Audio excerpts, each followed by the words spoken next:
About 3 weeks ago, there was the most biased piece of film shown. The most biased piece of film is shown Hulk Hogan down on his back, getting beat by Mr. Jerry Lawler. But now, I went to the NWA, the review board, I went to the highest part of the council, and I have the film in its entirety. The truth will come out because Hulk Hogan never tells a lie. Roll the film! The following show is a Pod Avenue production. You are cordially invited to have dinner with the King. Pull up a chair and join WWE Hall of Famer Jerry the King Lawler and Glenn Moore. Enjoy. Here we are, episode number 21, Dinner with the King. I'm your host, Glenn Moore, joined here by WWE Hall of Famer, the man of the hour, and the reason why I get free barbecue, Jerry the King Lawler. Jerry, how are you? I'm doing good, you freeloader, but you have, I got to give you credit. You've paid occasionally. Occasionally. I think out of the 20 plus episodes, I think I paid for 10%. Yeah. But you know what? I was going to say some of the help here said that you don't tip. But the cool thing about my barbecue place, you really don't have to tip. I mean, you know, as you see, you go up to the counter there, you place your order, and you go and sit down, and then they call your name, and in less than 4 minutes, your order's ready, and you just get your own food. You don't even have to leave a tip. But it would be nice every now and then because you don't clean your own table here. I leave a mess. I apologize.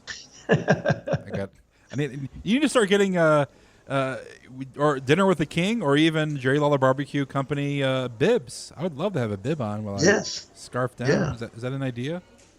That's not a good idea. No, that's just, I think for lobster or something like that, we make people wear bibs, but we don't have lobster here, just barbecue. Well, I would need a bib because I get all Hey, I'm excited. Today is what episode is it? Our main topic is going to be all about Hulk Hogan and his time in Memphis. I know, but what number? This is 21. 21. 21. Yeah. We finally come of age. We can drink. 21. 21 episodes old. Well, I mean, I can drink. You can't. I mean, you don't drink. No, I never drink. Never drink alcohol. Will you drink alcohol before you die? No. Never? Never a sip? Not a sip. I have no desire to ever taste alcohol. There you go.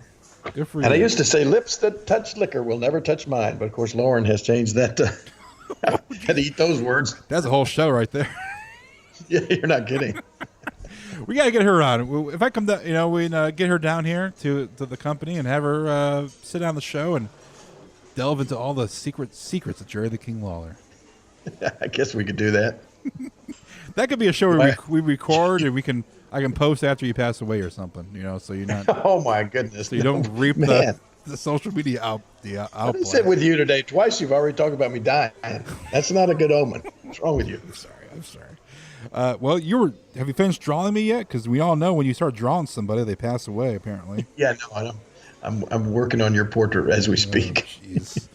So we have, like I said, Hulk Hogan is the main topic. His time in Memphis. You had a little feud with him back in, the early 80s, 1981.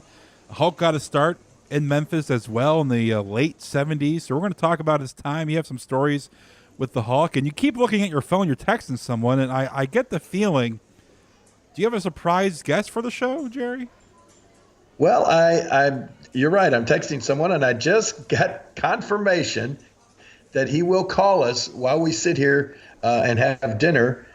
I wanted, when we're going to talk about Hulk Hogan and everything, I wanted to get Jimmy Hart on, the mouth of the South, who, of course, I also started down there in Memphis. We'll talk a little bit about that. But, Jimmy, I've always been a little bit perturbed over the fact that Jimmy, after all I did for him, after I got him a start and everything in the business, that he just all of a sudden in the night, he just drifted away and went to WWE and pal around with Hulk Hogan, who also sort of drifted away from us down there in Memphis.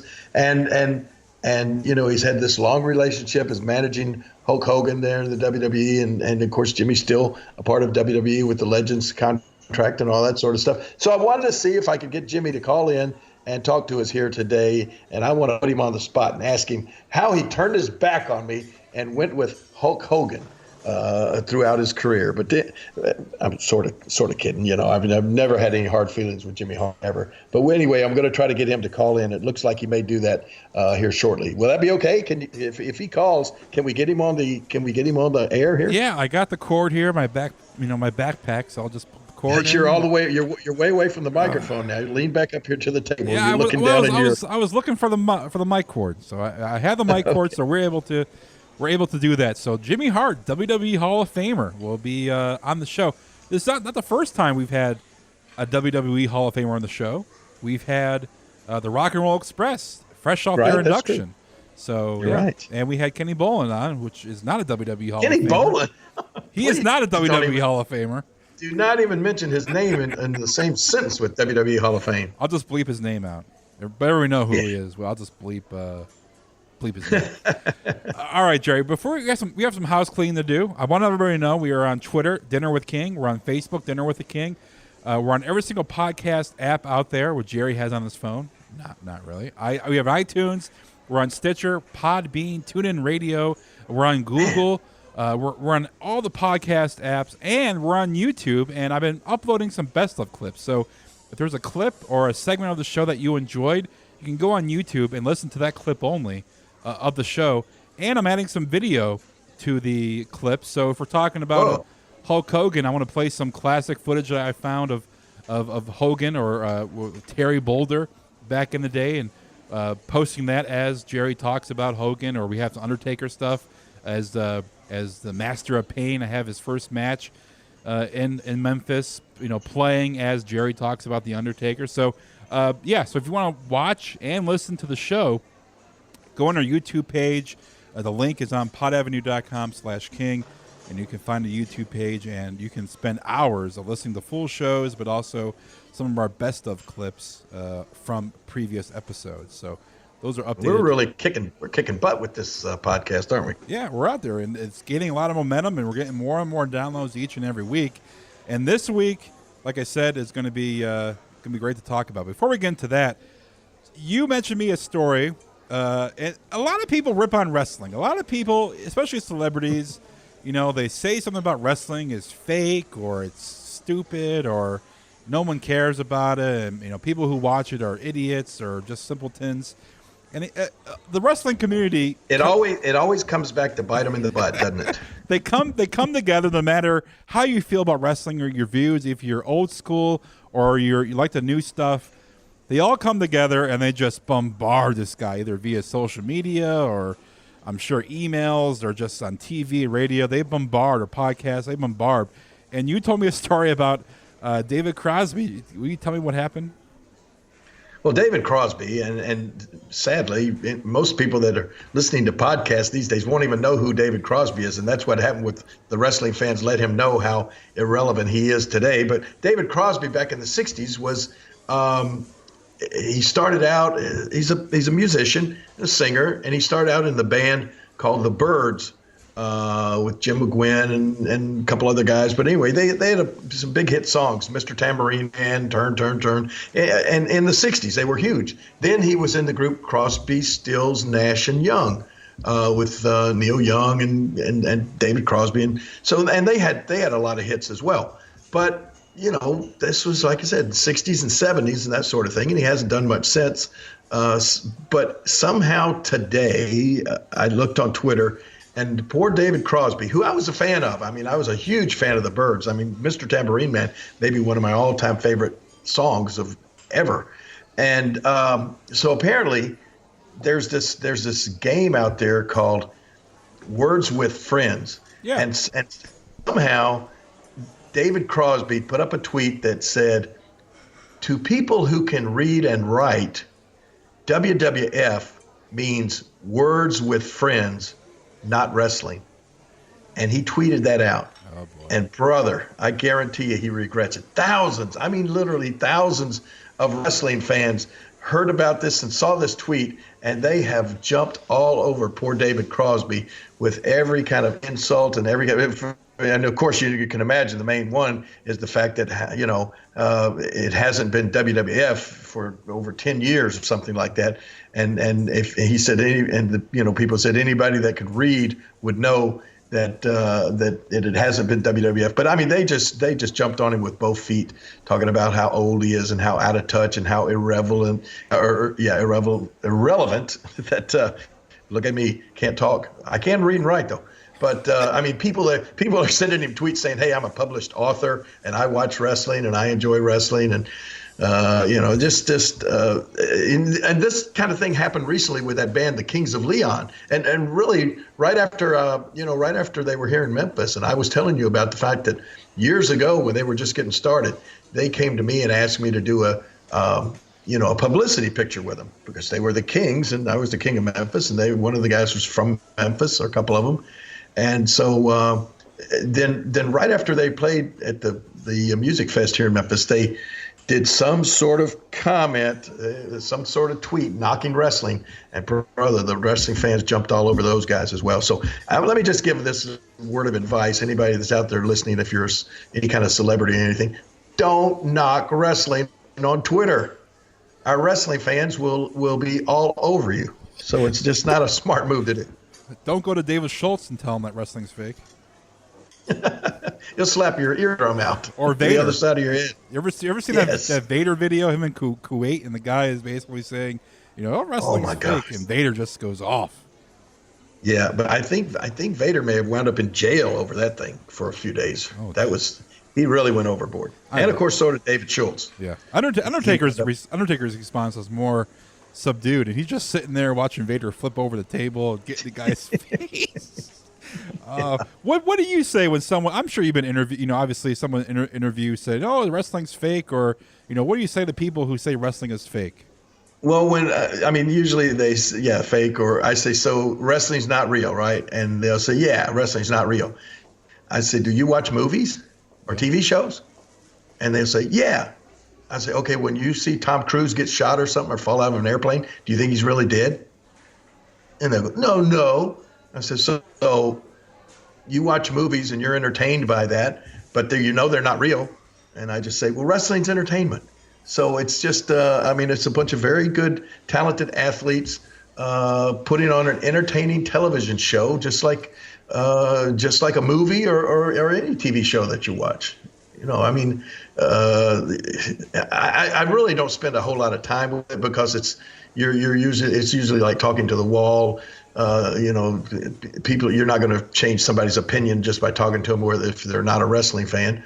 But because I don't go into I have at times, try to explain to people how dangerous it is and how the guys do get hurt. The guys and girls especially do get hurt all the time. Sad to see, that just a recent injury to Bailey. She's got the same thing that I got, shoulder separation, and she's going to miss SummerSlam because of that. And so, the wrestlers get hurt all the time. It's very dangerous, but in the bottom line, it's entertainment. So, all right, Jerry, our podcast hotline, the hotline is ringing right now, and I'm plugging the mic cord in, and we should be good to go. Is this the guy that you're talking about? Wait a minute. Yeah, I hope it is. This is great. It's like having the bat phone. Our podcast line is ringing. It lights up red there on your little computer. That's cool. Hopefully that is Jimmy Hart. I gave Jimmy the number and answered and see if that's Jimmy. Hey guys, it's me. Jimmy Hart, the mouth of the South, my longtime friend and associate and manager, and man, more things than more accolades than I can think of. Jimmy, it's great. Where are you at right now? Are you calling from your restaurant down in Daytona Beach? Daytona Beach, Florida. I'm in my room right upstairs here. I have a little suite right here. My house is in Tampa, Florida, of course, but we live up here in Daytona now. The people that are doing my restaurant, and I'm looking out over the ocean as we speak. We're not going to open until about 1 o'clock this afternoon, but the sun is shining. It's beautiful. And, I talked to the Hulkster this morning before I called you, and I told him, I'm doing Jerry the King Lawler's podcast. And he said, well, tell the King this. There was King Booker T, there was King Harley Race, and there's a Macho King Randy Savage, but there's only one real king, Jerry the King Lawler. Oh, wow. Well, that's a good compliment. That right there. You know, he told you that this morning, Jimmy? About 20 minutes ago. He told him I was doing your podcast in Memphis, and I said, you're going to be live at your restaurant doing the podcast, and he told me to make sure I relayed that message to you, and that's the truth. You are the only king. Well, that's good to hear, because what we wanted you to come on here and talk about is, and what we were going to do our podcast today about, our subject matter is basically Hulk Hogan's early days in Memphis. And so I told if we couldn't get Hulk himself, Jimmy Hart would be the next best guy to talk to about it, because Jimmy, you and Hulk both got your starts there in Memphis, and then you guys both kind of took off and went to the WWE together, and man, you haven't looked back. It's been an awesome career. But do you remember the first time that Terry Bollea came to the TV studio? Do you remember the first time you laid eyes on the guy? Absolutely. Well, first of all, I was playing, before you say it, I was playing the Ramada Inn. Hey, the more you drink, the better we sound. Hey, happy birthday, Mary, every night. And of course, what was it called? It was called the Levy Lounge at Ramada Inn out on Winchester here in Memphis, right? Yeah, the Levy Lounge, and every Friday night on the way back from Tupelo, Mississippi, Playboy Frazier, Jerry the King Lawler, the Superstar, they would all kind of drop in and maybe sing a song or two at the Levy Lounge over there. But I was always a wrestling fan anyhow, and I had previously done a little thing with Jerry on one of his wrestling albums, and we became friends. And this was before Jerry kind of signed me up to work with him and then manage him, of course. And on Monday nights, before I went to the Levy Lounge, I'd always go to the Coliseum sometimes and stand by the big mesh fence in the back with the King. And I remember one day we were there, and the King goes, "You see that big guy in the ring? What do you think?" And I said, "He's awesome." And the King goes, "You know what? He's going to make a lot of money one day." And so that was my first time I laid eyes on Terry Bollea back then. And, of course, a few years later is when I had the big feud with the King down there. And one of the people that came in to join me against the King, which we lost, by the way, was Hulk Hogan by then. So it's been a great ride. Yeah. And now you're talking about the first match that I had against Hulk Hogan. And that was where you were managing him. And you're right. You and I had this falling out and the broken leg and all of that stuff where we were just always at odds. And you were bringing in just about anybody you could get your hands on to go against me. And finally, you brought in Hulk Hogan. I'll never forget that match. And you say, which, by the way, we lost. You guys, it was a disqualification. And I want to talk a little bit about the heat that we got with, I think, with Hulk over that. After we were famous. You remember, Jimmy? We were famous for our editing of our video down there in Memphis. I mean, we could take the video, and if I lost or however the match was, we could edit it in a way that made it very favorable for me. And I think that's what we did with the final footage of that match with you and the Hulk against me. If I remember, it was a great match. It was back and forth and all that sort of stuff. And then finally I hulked up. I made my pull the strap down Jerry Lawler comeback on Hulk, and you jumped in the ring with your cane and broke it over my back, and then you and Hulk both went to work on me with the cane, and you got disqualified. But then I think later on when we re-showed the video, we showed mostly me on top and me looking good, and then the finish, and that led to some heat there with Hulk, to where he came back, and that was the grounds for our rematch, which we had down in Florida. The whole grounds of it was that he was mad about me showing an edited version of that match. Now you can see the true unedited piece of film, Mr. Sylvie. The truth has come out. Hulk Hogan was in control 100% of the time. I may have played a little possum, but I was in control. Now I've got the match signed, Jerry Lawler. I am ready for you. The biggest arms in the world, the 24-inch python, will end your wrestling career. And this time, Mr. Jerry Lawler, this time when I clamp these arms around your waist in the state of Florida, I've got the match signed. You are going down for the count. And now that I've been on national TV one more time, this show shall go to the highest ratings. And yes, Mr. Lawler, never again, after I clamp these huge, massive, biggest arms in the world around your waist, never again will you wrestle in the state of Florida. What do you think of that? Well, hopefully this will. Well, you're right, but I'd been so blessed because when the King brought me on board to really manage him in Memphis, and of course the horrible situation happened with you and Calhoun playing football on a Sunday and got your leg broke, and then Jerry Jarrett had come to me and said, look, until the King comes back, he said, look, we could be out of business, because at the time Jerry was the hottest heel and really the hottest baby face, but he couldn't fight himself. So I came in and kind of crowned Paul Ellering the King of wrestling, and then when we came back, we had a feud. But, King, I was just looking at some of the people that you had put me with back in the day. Let me think off the top of my head. Of course, Jerry the King Lawler, Jimmy Valiant, Joe LeDuc, Coco Beware, Norvell Austin, Paul Ellering, Eddie Hot Stuff Gilbert, even Tommy Rich for a while, Austin Idol, The Dream Machine, Pork Chop, Cash, Mad Dog, Plowboy, Frazier, The Iron Sheik, Andy Kaufman, Moondogs, The Assassin, The Bruce Brothers, The A-Team, The Dirty White Boys, Bugsy McGraw, Kevin Sullivan. It's just, the list went on, and if it hadn't been for you putting all these guys with me, I wouldn't be sitting here now. Well, and Jimmy, that's you're not blowing your own horn when you mention that long list of illustrious names there, but the secret and the truth of the matter was, you were the reason. I mean, we put you with those guys because you're the guy that had the heat.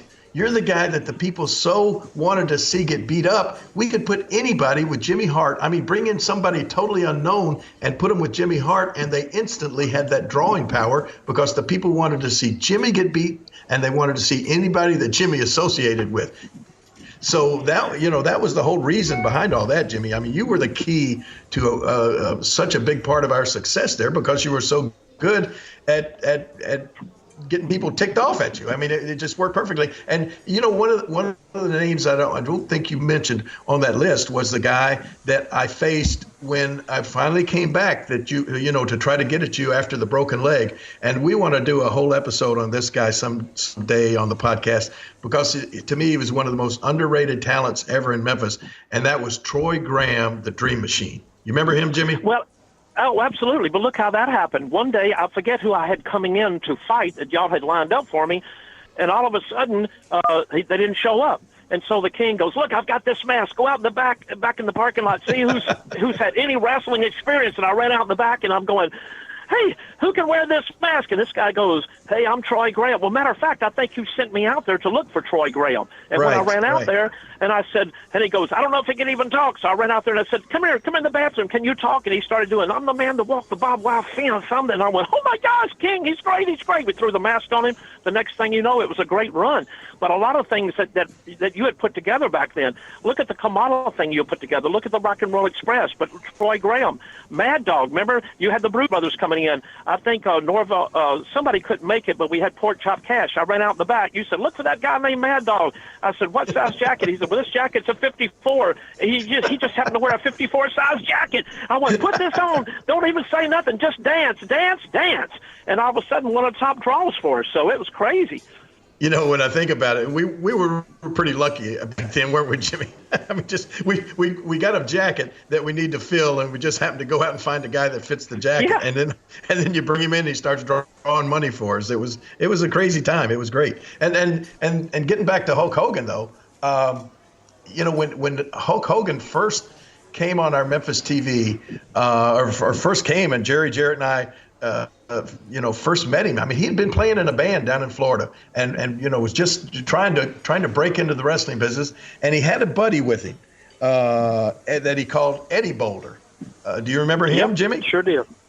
Yeah, Brutus the Barber Beefcake later on. Of course, he later on went on to become Brutus the Barber Beefcake and make a lot of money and be a great character in the WWE. But at the time, Hulk impressive, such an impressive physique. As a matter of fact, if you remember, we had Michael St. John do this voiceover, this video that we did of Hulk Hogan, and it the video started down at his feet and went all the way to the top, and Michael's talking about how impressive and what a physical specimen this guy was. This man is not a television illusion. He is not an artist's conception. He is not a figment of the imagination. He is real. He stands an amazing 6'7" tall. He weighs an incredible 324 pounds. He is the Hulk.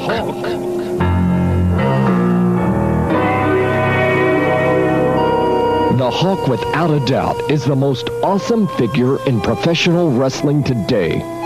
His measurements are almost unbelievable. His neck measures 24 3/4 inches.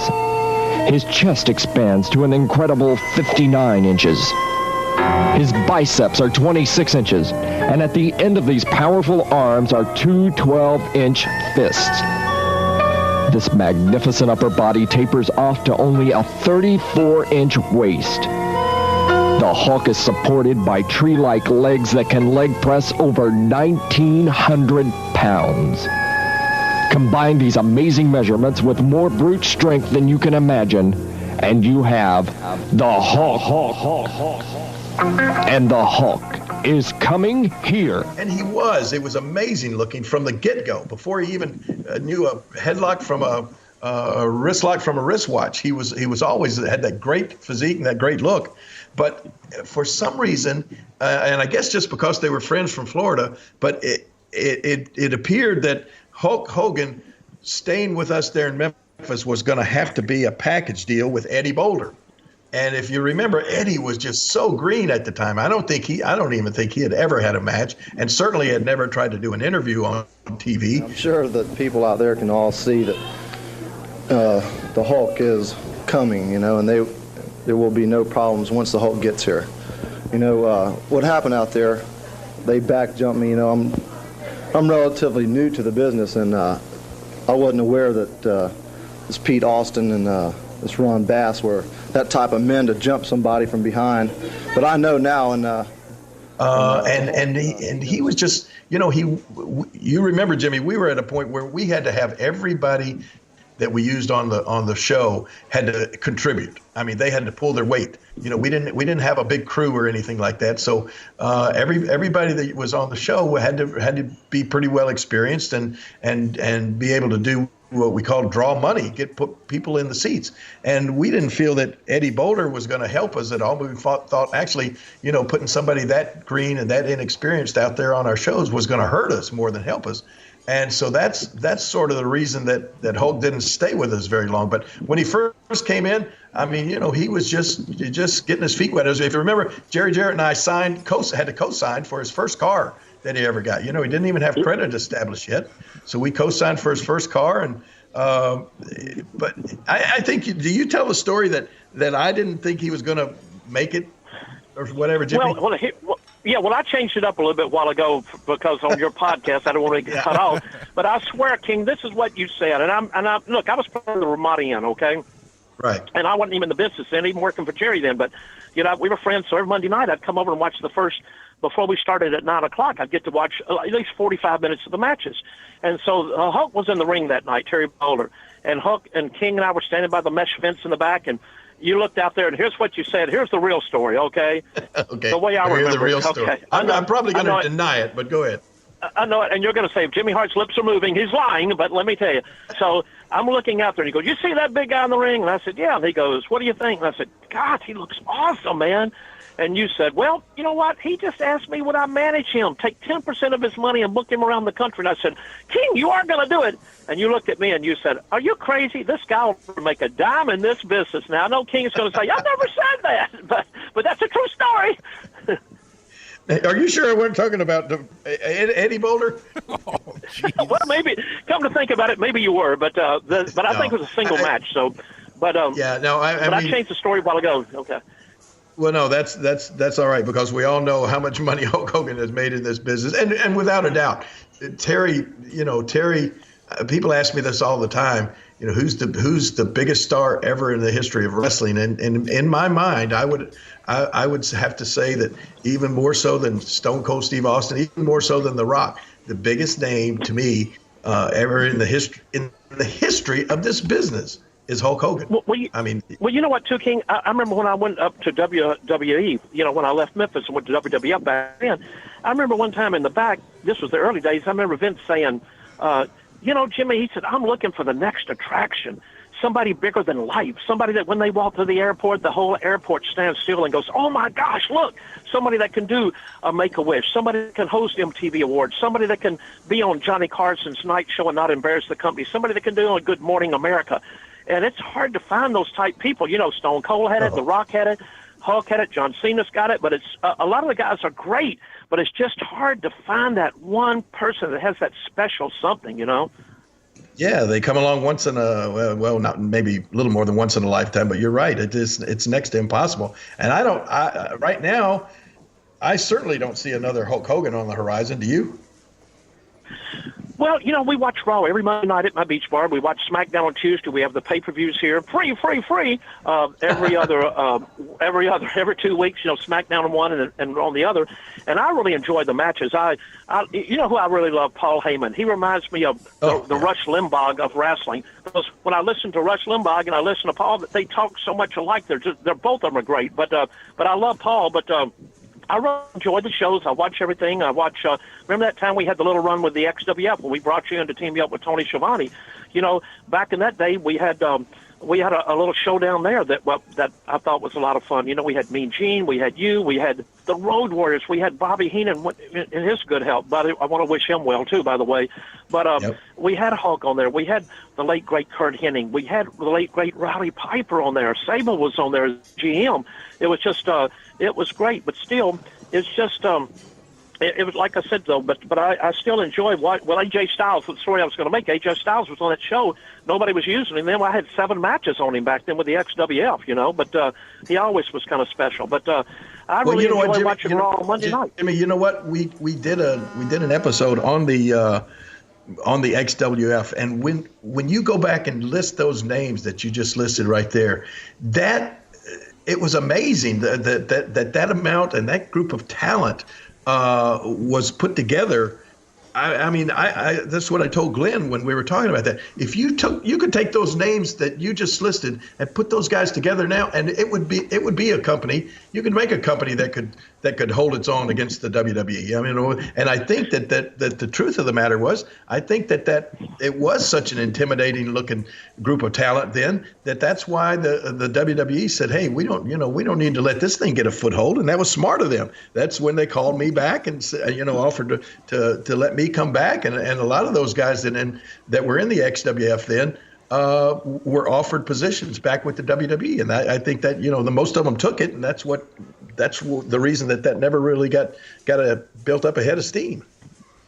Well, you know what, King? Remember what happened? Linda McMahon called me, and she said, because you called me because we had that little contract on you, and you said, look, Jimmy, WWE just called me back, and I've got to get out of this contract. And I went, well, King, we just did the show. And so I had to go to our people and say, look, here's the deal. King, the WWE wants him back. And they go, well, you're the one that told me he was the greatest. Well, he is the greatest, but here's the thing, too. We got to make money off the wrestlers in the ring and not the announcers. And I crossed my fingers, and they went for it. So we got to the release for you. But when Miss McMahon called and said, we got to have Jerry back. So I did everything I could. But I got that release, baby. You know I did for you. You did. I got to thank you for that. Jimmy always credits me with getting him his start in the business, but I got to give Jimmy credit. He got me out of that contract, and he's the reason I was able to get back into the WWE then. But let's go back again to Hulk Hogan.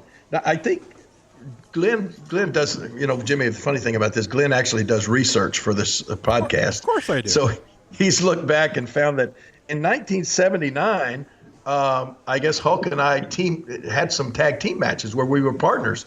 One against Austin Idol, and Jimmy, you remember Tora Tanaka? Oh gosh, yes.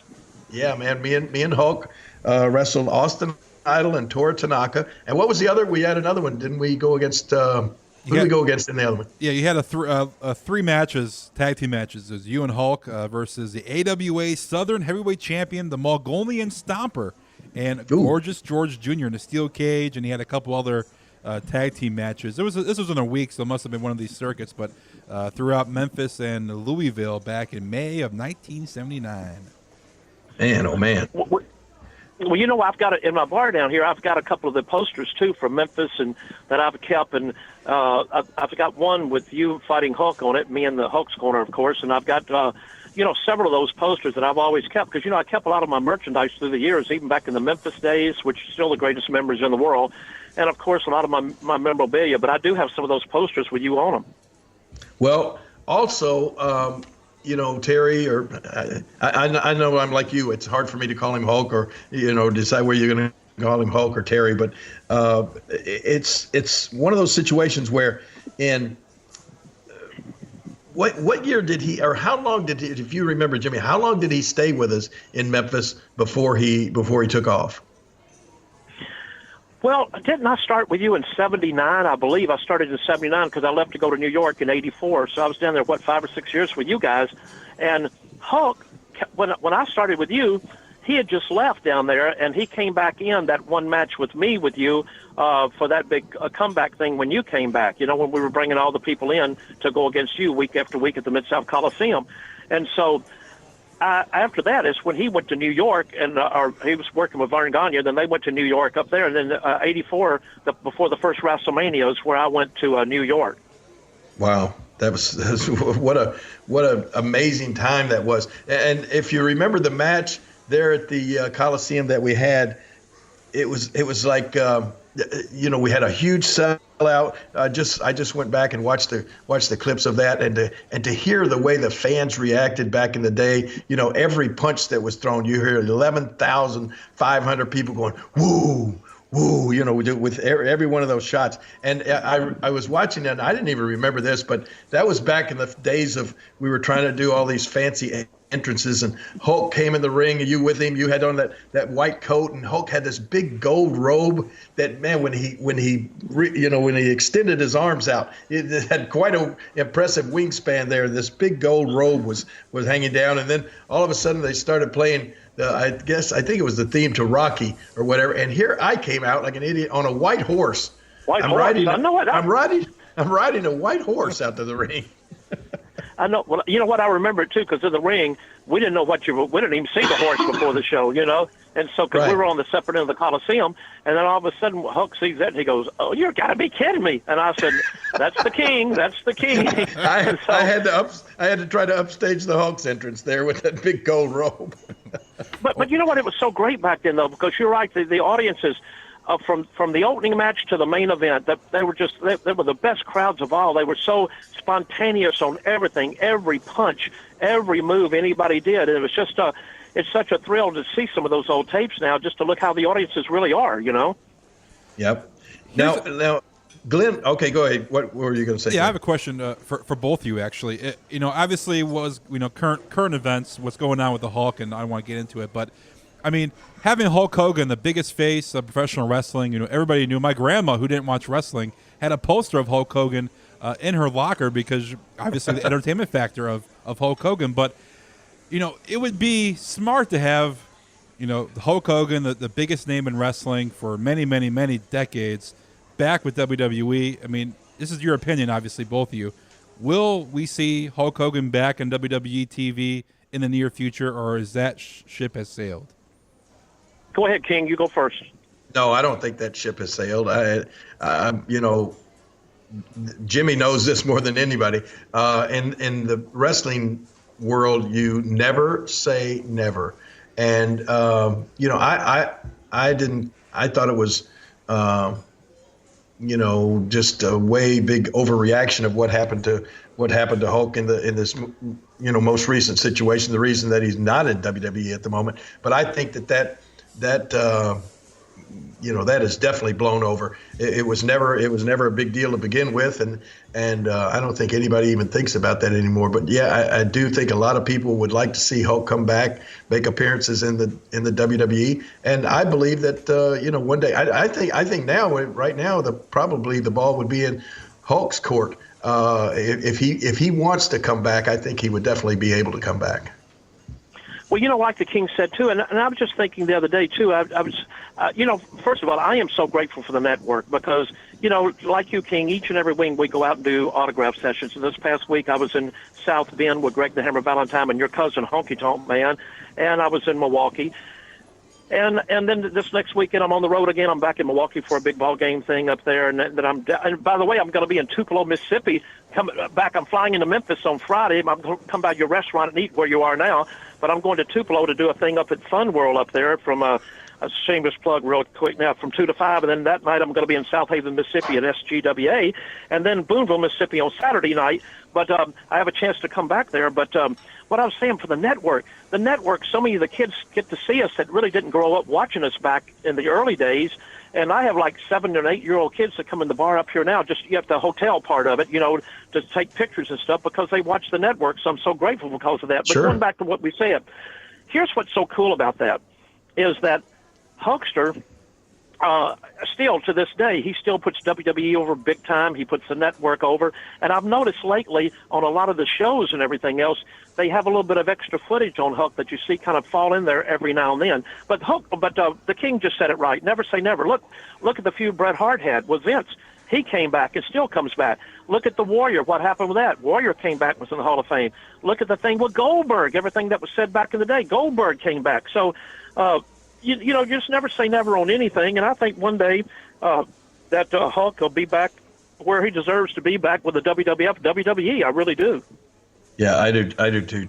It's funny if you remember Jerry Jarrett. That was his phrase that he would use often. He said, "I'd book the devil himself if he'd draw us put butts in the seats."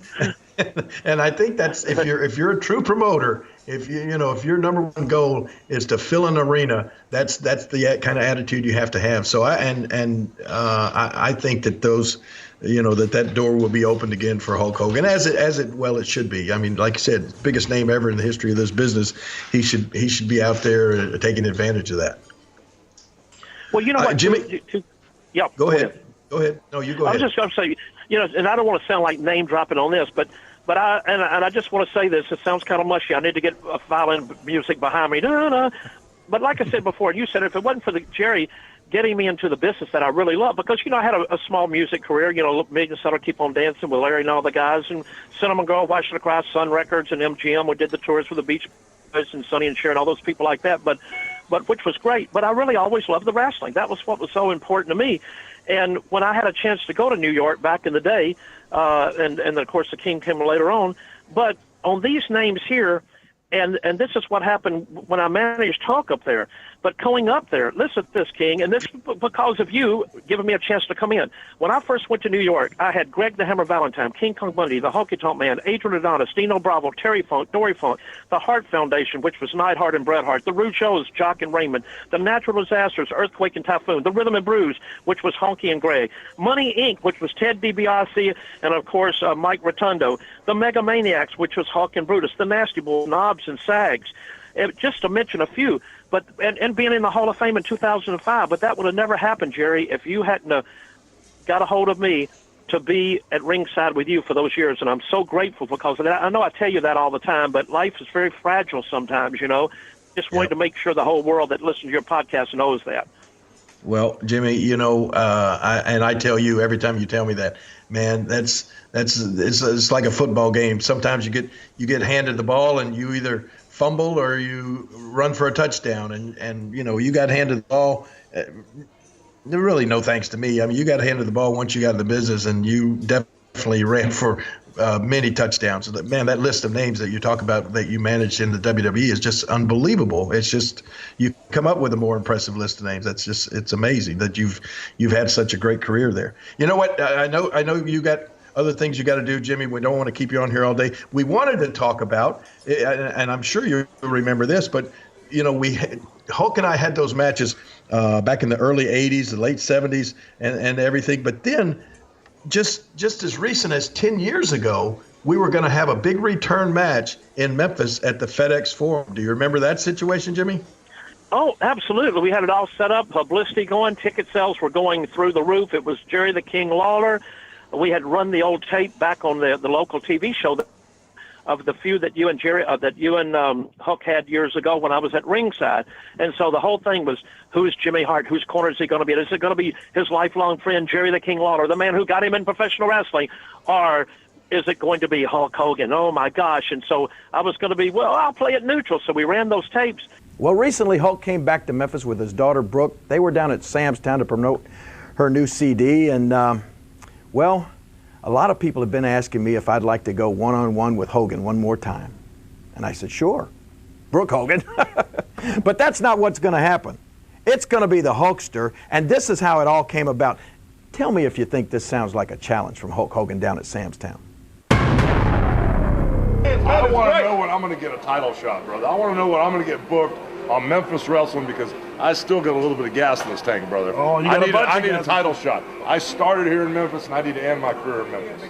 Brother, I need a shot at King Jerry Lawler, brother. I'll beat you like I own you. I'll send you back to Hendersonville, and you'll never leave that house again. You'll be so afraid to come out once Hulk Hogan jumps on you. Brother. Oh, yeah, brother.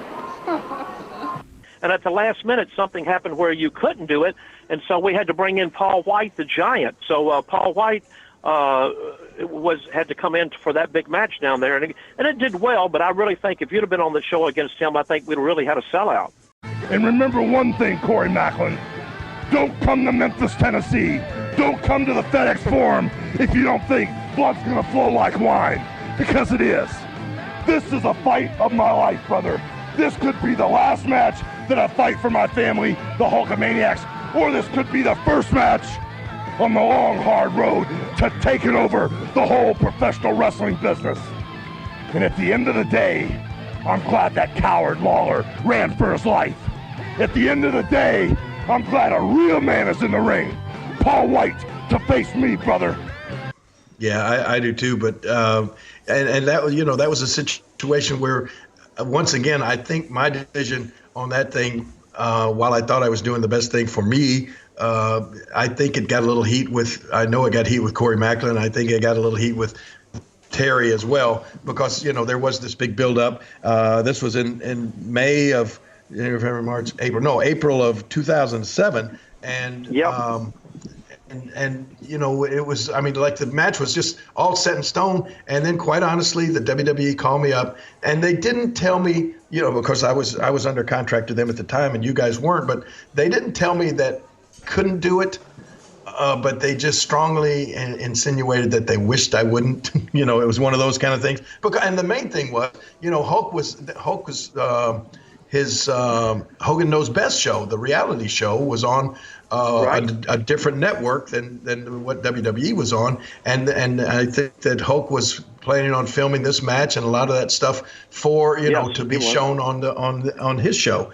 And so that was the reason that they didn't want that conflict. They were, the WWE didn't want heat with the USA Network, and I don't blame them. And then, so then I called you up, and I remember we had a long conversation with Hulk, and we met somewhere, and I just had to bow out of the thing. But I just watched the match back before we did the show, and you guys, you were doing the commentary, you and Lance Russell. It was like everybody in Memphis Wrestling was there except me. You were doing the commentary with Corey Macklin and Lance Russell. Jerry Calhoun was the referee, and there was Hulk Hogan wrestling the Big Show, or Paul White. And this huge crowd in Memphis. Mayor Harrington was there, and D'Angelo Williams was in the crowd, and it turned out to be a great show that I really, really regretted not being a part of. But you know what Triple H says, you got to do what's best for business. And you know what, and I understand that, because here's the thing too. We wouldn't be sitting here now, too, King, if it wasn't for our Memphis wrestling, but if it wasn't for the WWE, the WWF back then, there wouldn't be a network, there wouldn't be anything. And so, you've always got to look at what's best for everybody in the long run. And look, when we all went back to New York, I still do the Legend stuff with them now. I'm under the little contract where, I did WrestleMania this year, Fan Fest, and went to Cauliflower Alley, me and Steamboat and Sergeant Slaughter and them. So they still use me off and on and doing stuff. And my gosh, we're on the new trading cards. We've got the new action figures. And so I'm always grateful, whoever I work for, I'm just so grateful that, once again, I hate to sound mushy, but you got me in this business, and I wouldn't be on the phone talking to you today if it wasn't for you doing that. So like I said, I'm very grateful.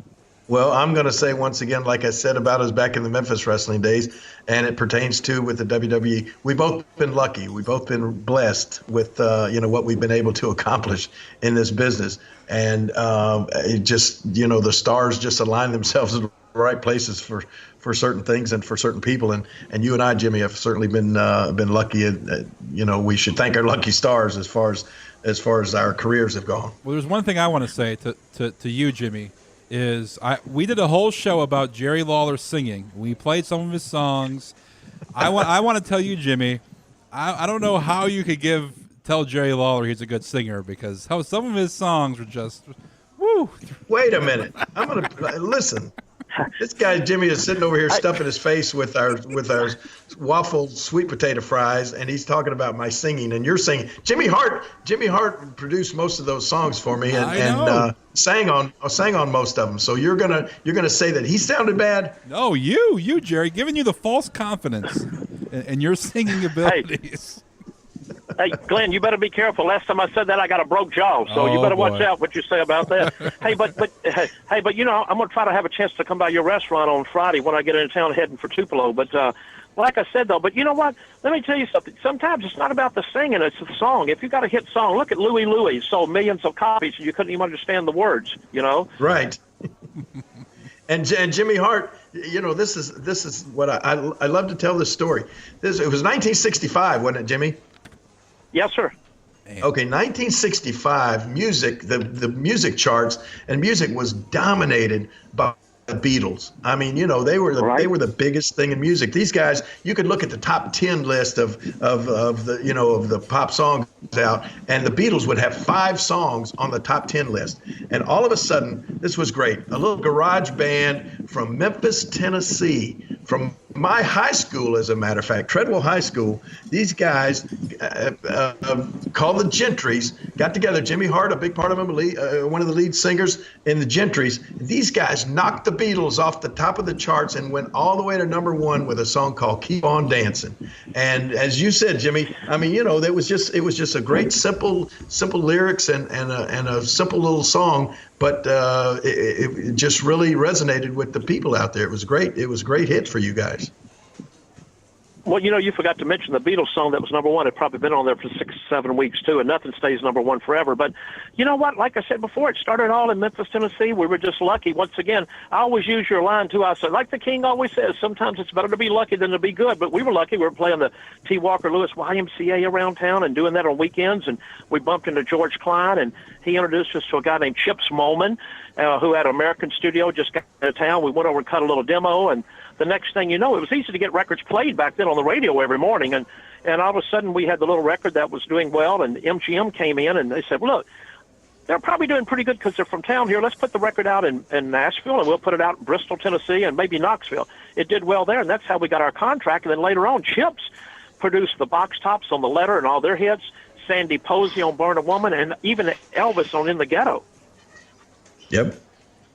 Well, I mean, you're right. You're kind of better to be lucky than good, because there's certain people that you run into throughout your life that make a big impact on it, and that was the case with you guys and the Gentrys. And then, I mean, that was why I was a big fan of Jimmy Hart before I even thought about being in wrestling. I remember one time when I had just met Jackie Fargo and I had just met Eddie Bond. And Eddie Bond was a local country music singer who had his own TV show there in Memphis. And of course, Jackie Fargo was the big wrestling star. And these two guys met me and hired me to come down and be an artist and be a sign painter at their club. And they had a little office next door to their nightclub, and that's where they let me work out of and be a sign painter. Well, most of the days I didn't have anything to do, so I'd just sit around in the back. And Eddie Bond, those guys would never show up around there, so I was just there by myself. And he had this great stereo in his office. And I remember one day I had the Jimmy Hart and the Gentrys 45 of Sometimes I Cry, I think was the name of that. You remember that song, Jimmy? Sometimes I Cry. Single, and look, I'll never forget. I would play that. Now, I hadn't even met Jimmy Hart. I mean, to me, they were just they were just big singing stars and everything. And so I would sit and play that song over and over on the stereo at Eddie Bond's office. And one day I was playing it, and I think I had picked up a broom or something and pretended that was like a guitar, and I was lip syncing or singing along with the song, and I turn around and there's Eddie Bond standing in the door watching me, and I felt like the biggest idiot ever. But that was my first brush with fame with Jimmy Hart back in, that had to be like 1967 or 68 or something. Wow. Before I even thought about wrestling, Hey, But you know what, too, King? But see, once again, you opened my music thing up again when we got to do TV, because you're the one that encouraged me and let me do the songs like We Hate School and Lance Russell's Nose, and you gave us a crew that we could go ahead and shoot the videos with the cameras, and Jimmy Valiant's song Son of a Gypsy, which later on, going to New York, through Vince and them, they let me do Sexy Boy by Shawn Michaels and the Road Warrior song and Hulk's American Made and the Rougeau Brothers and the Nasty Boys and Honky Tonk's greatest hits, Honka Honka Honky Love and Honky Doll Baby and all those hits. And then when I went to WCW, Eric, we got to do all the music songs down there. We besides some of the other songs, we got to do the Wolfpack by Nash and Hall. So once again, everything started in Memphis for me. Getting into wrestling started in Memphis. And I always tell this story. I've had two promoters in my life. Jerry Jarrett, my first promoter, along with Vince McMahon. And my two best friends, Jerry the King Lawler and Hulk Hogan. And like I said, I've been so blessed through the years. And some of the people I grew up watching when I was in school, I loved Jackie Fargo. I loved Billy Weeks. I loved Sputnik Monroe. Those were my heroes. Yeah, and Jimmy, if you remember the song that you and I sort of collaborated on with that first recording session that Jim Blake put together with Jim Dickinson, and he brought in all of these musicians, and you were one of them. And we did the song Bad News. And yes, that became, I think that would probably be the first music video ever in wrestling, yes. Don't you think? Without a doubt. I know it had to be, because like I said, I was just thrilled to be singing backup on it when I saw it. And I went, oh, my gosh, I'm singing backup on this. I mean, here we had a million-seller record toured with Dick Clark, and I'm more excited about singing backup on a Jerry Lawler song than anything. I mean, that was my claim to fame. I went, oh, my God, I love King, remember this? I was just thinking the other day, telling this on a show that I did. But it was so funny. When Jerry got me, I went in to do just help do promotion for Jerry. I was doing ring announcing. I was carrying the midgets around the country if somebody needed a ride with the midgets and stuff. I was carrying the ring and putting out posters. And I'd do the band on the weekends back and forth. And I was having fun doing it. And then Jerry one day came up with an idea for me to go to ringside with him. And he said, look, all I want you to do, I'm fighting Dundee tonight. All I want you to do is sit with Lance Russell ringside. Now, here's this chain. Now, when I call for it, I want you to throw it.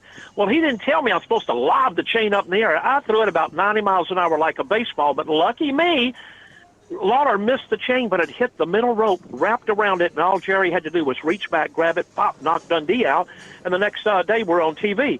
Well, then King really plays a trick on me. Dundee comes out and goes, let me tell you something. Lawler, I challenged to Jimmy Hart, this big sissy rock and roller, to a match on Monday night against, God, what was the kid's name? I can't think of the kid's name now, who'd never won a match in his life, okay? It wasn't Jimmy Jameson. It was, what was his name? Oh, no, gosh. It was, I just thought of it the other day, too. But he said, Pat Hutchison. Pat Hutchison, there you go. Yeah, and he goes, he's never matched. How many matches you had? 45. How many you won? None. He goes, challenge him, and Lawler steps out. I'm not even talking. I'm just chewing gum. Lawler goes, Jimmy accepts that match. Now, Lawler, Monday night, put me in this robe that was 2 sizes too big. I still have it, by the way. I wear 9 shoes. The boots were like 11 and a half. You know, I couldn't even, I look like little Lord Fauntleroy. He puts me in a Tarzan top, which the strap kept falling down around my waist. And so I go have the match. But here's what the greatest thing happened. After the match was over, the next day, Lawler calls me. He said, because Jarrett wasn't there, he saw the video, and he said, you know what? It looked like Jimmy Hart 45 matches than Pat Hutchison. So that was a thrill for me just knowing that. But, sometimes we're just thrown in the middle of what you got to do, and you either make it work or you don't. Well, to your credit, I mean, and there are not that many people, in certain professions, but you were just a natural. I mean, it was just like that was one of the great things I loved about working with Jimmy, because especially when I was doing booking and things like that, I'm the kind of guy that I envision this stuff in my mind, and I can see it happening, and I can see what somebody should say, and then.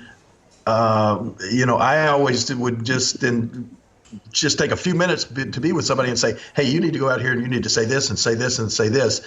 And, I've already envisioned it happening in my mind. And then these people are just hearing me tell them, in a matter of seconds. And then I would always expect them to go out and deliver it perfectly like I had envisioned it in my mind. And very few people could do that. But Jimmy was always one of the people that could do that. He always knew how last minute I was, but man, he was always right there, and he would always, go above and beyond with just the least amount of preparation. That's why I say he's just a natural. Well, you know what happened too, real quick. I don't make y'all run out of time here, but I'll tell you what's so crazy. King, I'd always get to the building early, okay, because I like to park so people would know where I parked at, right? So I'd get there early. I'd get all the hills on one side, Babyface on the other. I'd keep our guys encouraged. Okay, we're going to make this, would keep everybody excited. I'd go down to Jerry's little room back there, and all of a sudden we'd have an hour before the show. Jerry, what are we doing? I'll tell you later. I'd go back. 30 minutes before the show. Jerry, I'll tell you later. Okay, I'll come back. 15 minutes before the show. King, listen, we've got 15 minutes. Jimmy, we got time. 10 minutes till, 5 minutes till. Usually I'd go in and go, okay, here's what I want you to do. And I'd go, and we're fixing to go on the air. And Lance and Brown would be going, all right, wrestling fans here. And it'd be time for the show. And I always felt like I was never prepared. It came out decent, but I always thought I could do so much better if it had just let me know 30 minutes ahead, 20 minutes ahead. But for somehow it always really worked on the live performances like that. And the reason I didn't let you know 30 minutes ahead because I didn't know what you were going to do then. I was trying to think it up in my mind, right? I was making it up as we went along. And that's why I said you were always perfect, right on the money with it. Listen, Jimmy, we've kept you on the phone long enough, and this podcast has probably been our longest one ever in history. So we're gonna let you go. But thanks so much for calling in and for all the insight that you gave us on Hulk and heck on your own career. We need to have you come back on, and we'll talk for 2 or 3 hours about some of the old Memphis days and that sort of thing. Well, Glenn, thank you, Hulk. King, I love you to death, and just remember, this is the greatest day of my life, baby. And never trust a midget. Oh, I didn't say that. You did. You better be politically correct. You're going to get in trouble. Bye, guys. Thank you. Thanks, Jimmy. See you, Jimmy. Oh, man. All right. What a guy, huh? Yeah, what a guy, Jimmy Hart. And I guess this was the show was about Hulk Hogan. I mean, Jimmy Hart and Hulk Hogan have been definitely tied together since the 80s. So you were right. I mean, the guy to have on, if we can't get Hulk Hogan to come on, is Jimmy Hart. I mean, Jimmy Hart is, that megaphone and that name is attached to Hulk Hogan, especially early days, and even now, it's those two go hand in hand. And Jimmy had just talked to Hulk 20 minutes before he talked to us, so that was cool. Had to put you over too. Yeah, nice. well, I want to, obviously, you talked about a lot of those matches. You had those only two matches with Hulk Hogan, one-on-one. In all the years, years of wrestling, and you only had 2 matches with Hulk Hogan, and both of them, no one got over clean on each other. It was a DQ and a double countout. So no one. You know what's crazy? I probably had more matches with Andre the Giant than I did with Hulk Hogan. Somebody else I had very few matches with was the Nature Boy Ric Flair. You would think that our paths would have crossed many, many times. I mean, we were in the business, been in the business about the same number of years, of close to 45, 46 years, and wrestled just a handful of times against each other. There were, I think it's a few times, because I was watching a match between you and Ric Flair. It was on a Raw on your birthday in 2004, and you guys wrestled one-on-one, and I watched that, and it was a classic wrestling match between you and him, and I think Coachman and JR were on commentary, and Coachman. He says, these guys, in the years of wrestling, have only faced each other a handful of times, and it was a really good match. You actually Flair threw you into the ropes, and you hang down to the ropes before Flair could throw a punch or a chop, and you actually do the Jackie Fargo strut. Exactly. Right in front of course, Rick. And of course Flair calls that the Ric Flair strut, but I always called it the Jackie Fargo strut. Yeah, that was great. So there's obviously we'll talk about Flair in an episode that can go on for hours about Ric Flair. Oh, no kidding. But definitely good to talk about Hulk Hogan and your matches and with him and his time, and I'll be sprinkling some, I sprinkled in some audio, some promos of Hulk, especially of his buddy, Ed Boulder, who was really, really green back in the day. And you know what? Hey, man, who there are not many guys in this business that can't say that they were, main event material from day one. And of course, Eddie was one of them, but he did go on to become Bruce the Barber Beefcake and a big, big star in the WWE and still making appearances to this day. Good grief. If I'm surprised I got a second match if from the performance I put on in my first one too. So, I'm not knocking Eddie or Brutus in any kind of way because this guy, became a huge star. and speaking of huge stars, I don't know if he may be on this event that I'm coming up that I'm going to be on. And I don't think we plugged this at the beginning of the podcast. The what's it called that's happening in Philadelphia this weekend? It's the Icons of Wrestling Convention, and there's a comic book collector fest going on as well.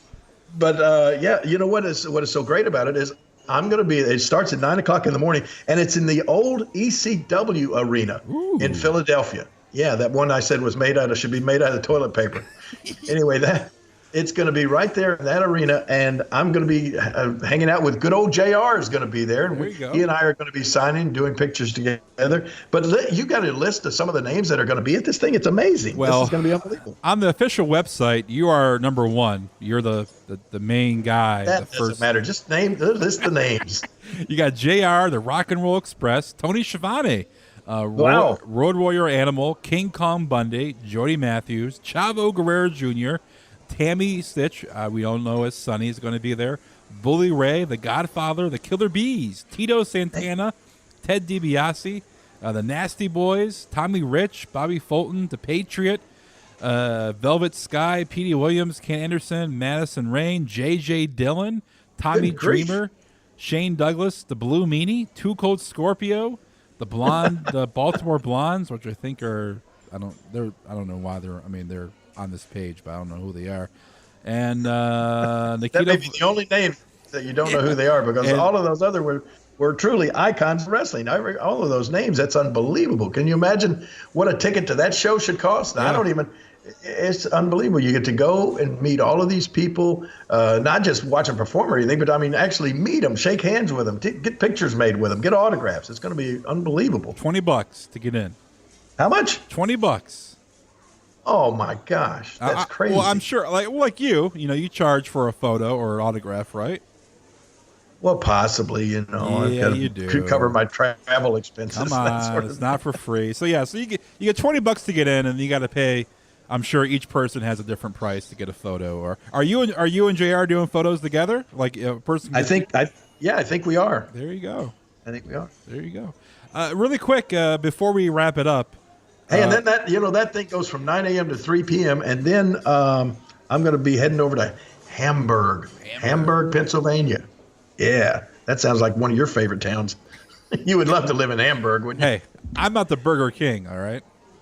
Okay, anyway, Hamburg, Pennsylvania. I'm going to be wrestling in Hamburg this coming Saturday night. So it's going to be a lot of fun. Big day for me up in PA. Really quick, you're going to be on the SummerSlam kickoff show. Oh, yes. Back at the WWE at SummerSlam kickoff show. I'm going to be there with, of course, Renee Young, me. Lita's going to be on the show. Yeah, David Otunga. Yeah. And what's that other guy's name? Rosenberg. I don't know his first name. Jeez. You know how I feel about Pete Rosenberg. I'm sure. Yeah, okay. You know how I feel about all these. What happened to Sam? I don't think Sam. Guy that looks like Art Garfunkel. The Sideshow Bob. I like him. I don't know. I don't really pay attention to what they're in the talking. But I enjoy you on the panel, and Otunga and Lita, and of course Renee Young is one of my favorites. So it's good to see you back on WWE TV. Extra hour, so you have 2 hours of the kickoff show. Oh yeah, it's always big. It's the biggest party of the summer, SummerSlam. Also, great. Really quick, Corey Graves on Raw. He is kind of like he is the color commentator. He does his little quips and whatnot. He's used a couple of your lines. I think he used the educated feet. Imagine that. He used the educated feet, right? Then he back in the day, he used to call Toronto Bizarro World, and he actually used that line last night on Raw because they were up in Toronto. Do you what's the Canada. I always refer to Canada. I'm sorry. Bizarro World. Canada, all those crazy Canucks. But how do you feel about someone taking your lines, Jerry? Well, let me just say this, Glenn. I don't think any line for anybody is an original line. I mean, if I all of those great one-liners that I've used over the years and that sort of thing, if I got in trouble for stealing lines, I would have been standing in the corner my entire life. because I mean, my gosh, Rodney Dangerfield, Milton Berle, the lines that I've stolen from different comedians over the years. I don't think anybody can say, "Hey, this line is mine." Even when you hear the comedians, the Jimmy Fallon's and all these guys have writers writing for them, so they're not really their lines, and so come on, Jerry, you're giving the PC answer here. I want to know Jerry the King Lawler, in the same kind of role, Corey Graves using Jerry the King Lawler lines. You're not. This is not Bizarro World is not I can't even claim that. That's from Superman. Okay, but you're like the man that brought it to the attention. You're like Puppies. The Road Dog. Yeah, and I always give him credit. He's the guy that was the first one that said puppies on WWE TV. I just want to see you show up on Raw and knock Corey Graves and confront Corey Graves. Oh, that'd be great. That'd be great. Corey Graves listened to the podcast. I know he did admit it on the WWE Network show when he lists the podcast he listens to, but him and I have DM'd. He listens to the podcast, so thank you, Corey Graves, for listening. But yeah, I want to see Jerry Lawler come on Raw and confront Corey Graves about the. You didn't even know where the term Bizarro came from, did you? No, I did not. I know from you. So you don't. I know from you. You don't know. Do you not realize that Bizarro was a character in the DC Comics, Superman comics? I'm not a big comic book guy, Jerry. You know that. Well, but that's where I got the term Bizarro. So it's not. It wasn't my. Bizarro was a sort of a backwards creature from this misshapen face, but he looked like Superman, except he was all bizarre looking, and everything was backwards to him. So that's why the word Bizarro land was associated with Canada, not meaning anything disparaging or anything like that. But so I can't even take credit for the word Bizarro. That's from Superman. I'm just trying to stir a pot that's not going to get stirred. I know. That's what I'm trying to keep it calm, keep it smooth.